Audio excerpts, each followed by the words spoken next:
समझ नहीं पा रहे। भगवान की साक्षात वाणी गीता जी है। ऐसी महिमा में कर्मयोग का, ज्ञान योग का, भक्ति योग का वर्णन है। हम उसका उपदेश करते हैं, उपदेश सुनते हैं, पर आचरण में नहीं लाते। भगवत प्राप्ति के लिए कोई नवीन कर्म अनुष्ठान की जरूरत नहीं है। आप जो हो, जहां हो, आपका जो कर्तव्य है उसको भगवत सेवा मानकर नाम जप करते हुए जनहितार्थ, बस मंगल हो जाएगा। भगवान तुम्हारा हर समय मंगल विधान रचे हुए हैं। उनके हर विधान में बड़ा प्रेम उनका छुपा हुआ है, अहेतुकी कृपा छुपी हुई है। उनकी दया सब पर है, सब पर मोरी बराबर दाया, भगवान कहते। तो अनुभव में क्यों नहीं आती? तो दया का उल्टा करो, याद। तुम अभी संसार के भोगों की याद में हो, प्रभु से विमुख हो, और वो कृपालु तुम पर कृपा कर रहा है, तुम्हें अनुभव में नहीं आ रहा। अब तुम स्मृति में आओ, भगवान की याद करो, उनके नाम की, उनकी रूप की, उनकी लीला की, उनकी धाम की स्मृति जागृत करो। तुम्हें दिखाई देगा कि भगवान की प्रतिपग हमारे ऊपर एक एक कदम पे कितनी संभाल, कितनी दया, कितना दुलार है। वो सर्वशक्तिमान, वह सर्वज्ञ, वो नित्य निर्भ्रांत है। उनको कोई संशय थोड़ी है कि अरे बड़ी भूल हो गई, हमको ये करना चाहिए था आपके लिए, पर भूल से हमने ये विधान कर दिया। वो निर्भ्रांत हैं। उनका जो कुछ भी विधान तुम्हारे लिए है बड़ी मंगलमयी, भगवान की रचना से आया है विधान तुम्हारा मंगल करने।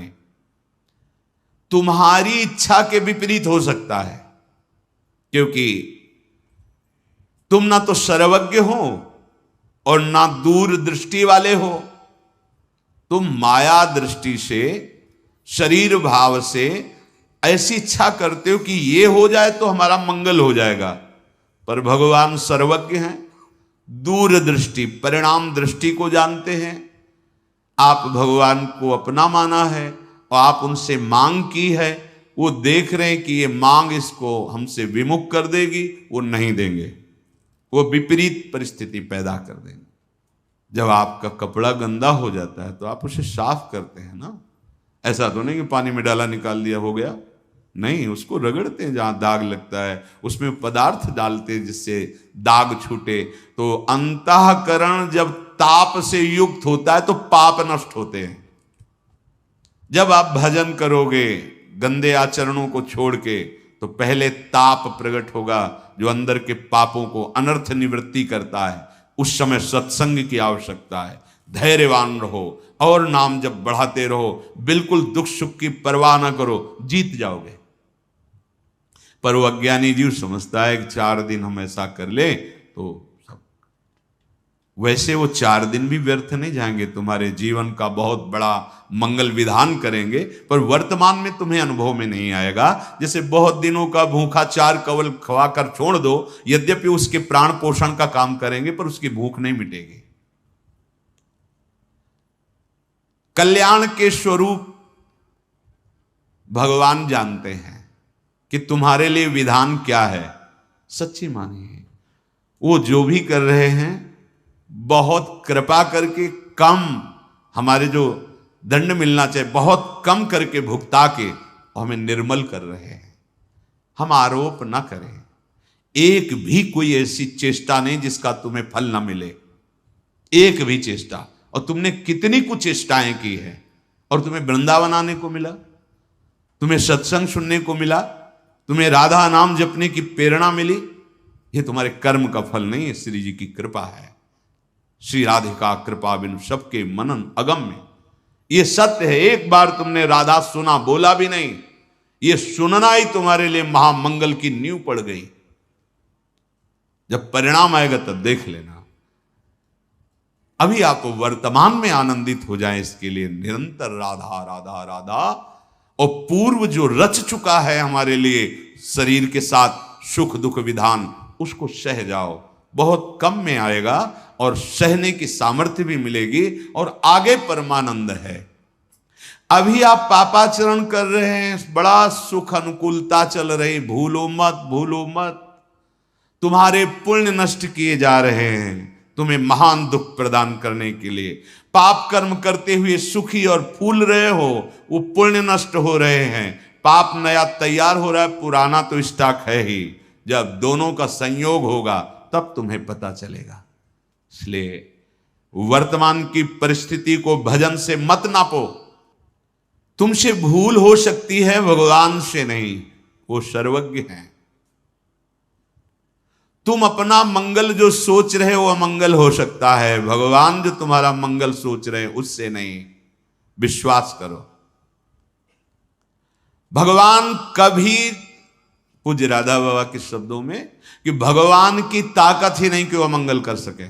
जैसे सूर्य की ताकत ही नहीं कि अंधेरा कर सके। भाई सूर्य भगवान विराजमान, दिखाओ अंधेरा, तो कहेंगे हम जाएंगे तभी अंधेरा होगा, हमारे सामने तो अंधेरा हो नहीं सकता। तो भगवत विमुख का अमंगल हो सकता है, भगवत सन्मुख हो तो भगवान की भी ताकत नहीं कि अमंगल कर दें। नहीं बोले भगवान मार सकते हैं। तो जिनको भगवान ने ऐसी लीला की उनको वो पद मिला जो मुनि जनों को मिलता है। बड़े बड़े साधन परायण तपस्वी मुनि जिस पद की आकांक्षा करते हैं, भगवान ने जिनके साथ ये उद्धार लीला की, वो मुनिजन वांछित परम पद को प्राप्त हुए। भला अमंगल कर पाए? भगवान अमंगल नहीं कर सकते। अगर भगवान को कहा जाए कि तुम्हारी ताकत हो तो हमें हमारा मंगल करके दिखाओ, तो भगवान हार जाएंगे। भगवान मंगल भवन है, वो अमंगल कर ही नहीं सकते। हाँ, भगवत विमुख होने पर अमंगल हो जाएगा।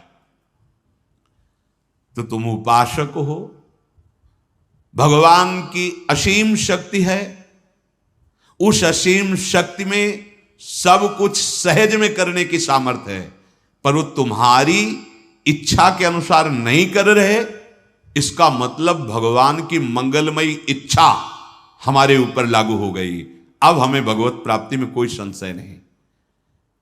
अर्थात उपासक को एक तो इच्छा ही नहीं करनी चाहिए, अगर इच्छा है तो भगवान के सामने रखकर छोड़ देना चाहिए।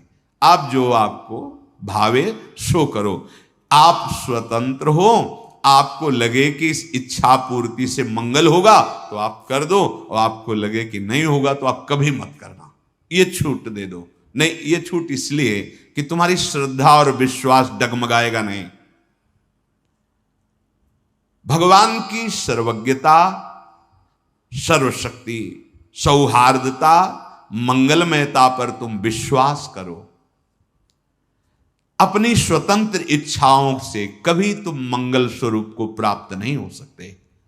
प्रभु की अहेतुकी कृपा, प्रीति, सौहार्द, सर्वज्ञता आदि पर विश्वास करके तुम जब अपनी इच्छा को प्रभु के चरणों में समर्पित कर देते हो और वो इच्छा जब पूर्ति नहीं होती और आप विचलित होते हो, तो भगवान कृपा करके सत्संग दिलवा देते हैं। पक्का मानना, सत्संग मिला, भगवान ने हमको चयन कर लिया अपने पास बुलाने के लिए।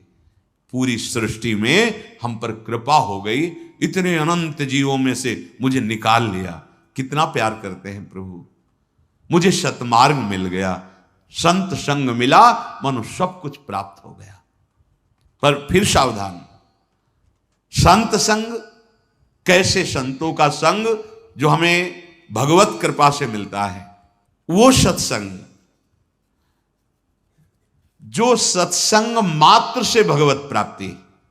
बड़े भाग पाइब सत्संगा, बिनहि प्रयास होई भवभंगा। मयि अनन्य भावेन भक्तिम कुर्वन्ति ये दृढ़ाम।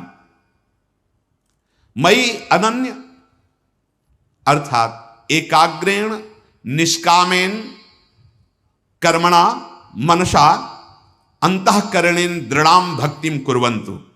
शरीर से, मन से, वाणी से एकमात्र अपने आराध्य देव का आश्रय, एक भरोसो, एक बल, एक आस विश्वास, सब हमारे भगवान के स्वरूप है। पर हम जिनकी उपासना, जिस नाम की, जिस रूप की, उसमें अनन्य भाव। मयि अनन्य भावेन, एक अनन्य भक्ति का स्वरूप है। ये अगर नहीं होगा तो आगे वाला अनन्य भाव नहीं आएगा। पहला स्वरूप है सो अनन्य गति जाके असमति न टरे हनुमंत, मैं सेवक सचराचर रूप स्वामी भगवंत। ये बहुत जरूरी है। साहब मेरे प्रभु, सच्ची सच्ची मेरे प्रभु ही है। छुपा छुपी का खेल खेल रहे हैं।